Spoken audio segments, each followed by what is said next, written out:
Right now, I want to, as we've been doing all day, I'm going to bring in another very special guest, and I want to introduce one of our, another pretty face that we're going to put on the air today, and I want to bring her in right now. Ollie, it's Ollie. It's Ollie Star. Star. Come on in, Ollie. Join us here on the set. Have a seat right there. And you are now on the World Wide Web. Right there. All right. Let's see, what did I do with Ollie Star? And it's Ollie. Ollie. All right. Name that's been in our family for 5 generations. And then I got it. Okay, I was looking for you. Oh, here's the information I need right here. And you are the former president of the Indian Women's Pocahontas Club. Is that right? That's correct. Which is based in Uwalla. Or no, it was established. Wow. Uwalla Indian Territory in 1899, which the present town of Claremore, Oklahoma, sits in today. And that was before Oklahoma was even a state, right? That's when Indian Territory. That's correct. So, tell me, what is the Indian Women's Pocahontas Club? The Indian Women's Pocahontas Club started out as a social organization out of the boarding schools. When the ladies went to the boarding schools and they came home for the summer, they had nothing to do, so they all joined together and formed a social club. Okay. And they met once a week and had fun and had tea and visited with each other like they would have done in boarding schools, the seminaries. And now, what's the club up to these days? Has it evolved into something else? The club these days has evolved into more, it's officially a 501c3 club now. Mm-hmm. We are very active in our community. We have members all over the United States. They have to be a member of the charity, and they have to go back and trace their history to the Dawes Roll. Oh, that's right. And all of our members are Cherokee, or can trace back to the Dawes Roll. Now, we have members all over the United States, and our real focus is higher education for children, for women. It doesn't matter if it's a woman or a boy or a girl. And we work a lot with the youth, the Boys and Girls Club. Okay. And whatever issues that we see that needs to happen in our community, we're there. So the first thing we got to do, though, is get them to graduate high school. That's correct. Right? That's correct. One of the big things that we're pushing here, and one of the original ideas that we had for the Native Media Network was to raise literacy rates, because we think that if we can do that, we can raise the entire ship if we can raise literacy rates. And tell me about your thoughts on how important literacy is, not only just for Indian country, because we're seeing a drop in literacy rates, and I guess let's talk about just what the traditional literacy, what that means, because these young people may have us beat when it comes to these things. Right? Oh, of course. Yeah. Now, just ask my grandchildren how dumb I am on that. Hey, I think we're in that same boat when it comes to that. But as far as traditional literacy, and a lot of times it's I guess described as reading and writing. And so let's talk about that aspect of it first. Okay, when I was young and in school, my mother was an English teacher, and we went to a one-room school, a little one-room school. Now, it was stressed, reading, writing, and arithmetic. Right. Now, and I like the way you said that, arithmetic. The 3 R's. And there was no question about whether you wanted to learn to read. Right. Okay. Because you learned to read. And they taught 8 grades in one room.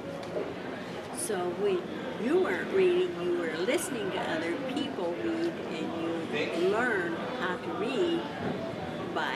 listening to others as well as reading yourself. Now, we got an education that was a good education. And I came out of a one-room school. So what is education? It's what's instilled in you and you. Okay, and then, okay, so can we, when it comes to the internet and that sort of thing, and that's where all the kids are really learning these days. They're doing e-learning, you know, and they get these, I tell you what, my 12-year-old son, when I have a question, I'm on the internet and I can't seem to get something to work, he can just come in and do it right away. So is there something inherently wrong with replacing the traditional reading, writing, arithmetic with this, or is it something where we have to get them to do both? Because it's, my approach was to read a lot to my son when he was young. To read. He picked it up real well, and he's done very well in school because of it. And I think it's really the key.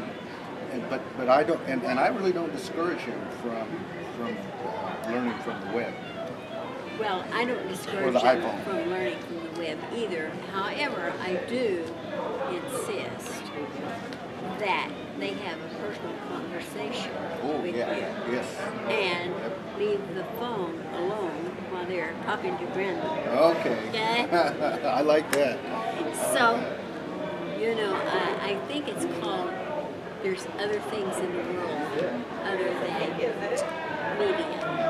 The iPhone. Because one of the things that I think they really need to do is look you in the eye and talk to you. So our children today haven't really been taught to look someone in the eye. They're looking down and, you know, we raise up to look up and be up.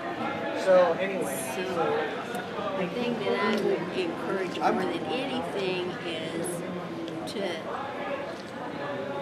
not put so much emphasis on technical learning the first 3 years.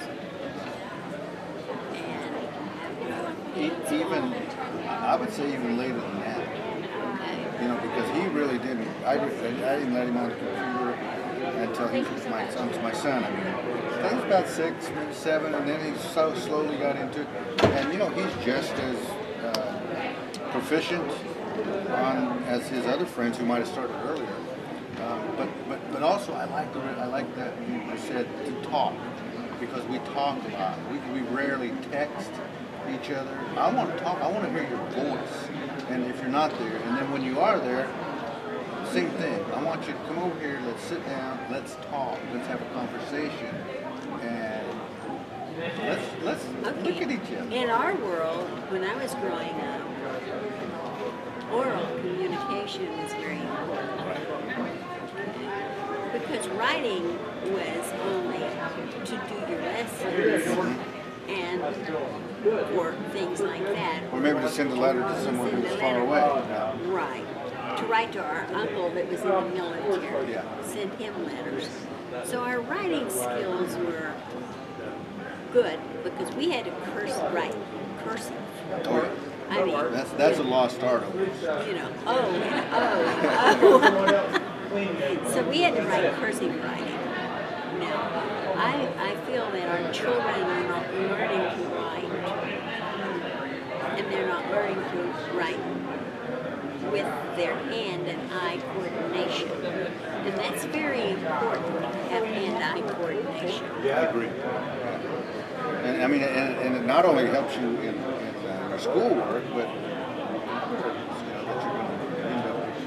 You got to have. I mean, that's just something that I think you just got to instill into your child, is that good hand-eye coordination, because it's gonna help them in so many areas in their life. And to develop their creative spirit. There you go. I like that. Because, you know, our creative spirit thinks faster than we can type it on a computer. Because when you put your hand down on a tablet and you start writing, the creative spirit comes to you and goes out through your fingertips on the paper. And that's the way I have to write it, because if I get on the computer, I've lost the creative part of it, trying to put it on the computer, because I've got to think too hard. Yeah, you lose a little bit You as you train. you lose part of the spirit that's talking to you. One other issue I want to bring up before I let you go, and that is we're talking about this book. Tell our audience there out there as far as what you're doing with well, you can still look at it, but tell them about this new book that you guys are promoting. Okay, our Indian Women's Pocahontas Club has a history since 1899, and our history had not been documented, or it had not been really told. There had been some books written, and we do have some history in the first 50 years, but our history hadn't been kept as well as we should. So we have taken that on as a project to digitize it and to get a book published of the stories of the strong women, Native women that have been in this organization. Because we have women that have served under 3 presidents in education that have been there. We have endowments. We do 10 scholarships a year. And if a child qualifies for the scholarship, their freshman year, it goes through the 4 years of college.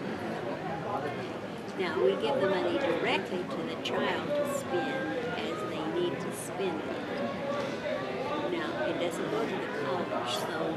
Oh, I see. Because our children are They native... can buy them a new iPhone. They can, we don't discourage them from spending it anyway. It's their choice how they want to spend it, because we feel if they've earned the right to go to college and they're smart enough not to waste it, right? Yeah, and if they do waste it, they've learned a lesson. Okay. They don't get any more. Right, okay. So, you know, there comes a time when you have to trust your children that they're responsible. Now, is the book already published? Are you working on it? Well, we have 3 books that have been published, but we have no copies left of 2 of them. Okay. So we're going to republish that book into one book called The First 50 Years. And then the next 50 years, we're recreating the history and the heritage of our club. So I just ran into. that's what we're doing. Okay. And this last Okay. one? The last That's the one that you're publishing now? Is that what I heard? Did I hear that correctly? Yes. The last one is the one that we're working on now, so we can get it published later. Do you have a working title? We do not have the working title yet. But it still deal with the Indian Women's Pocahontas Club and their existence. So we really appreciate all the media that we can get, and I think that you're doing a fine job in putting media out to Indian country. Well, and you know, we're going to try to offer every book ever published by Native people, even through our website, Native Media. So that's where we're headed. So we appreciate it. Thank you. We thank you so much for the opportunity. And the website is IWP Club, the Indian Women's Pocahontas Club.org. IWPclub.org. Okay, Ollie, thank you so much for joining us. Thank you. Ollie Starr, former president of the Indian Women's Pocahontas Club.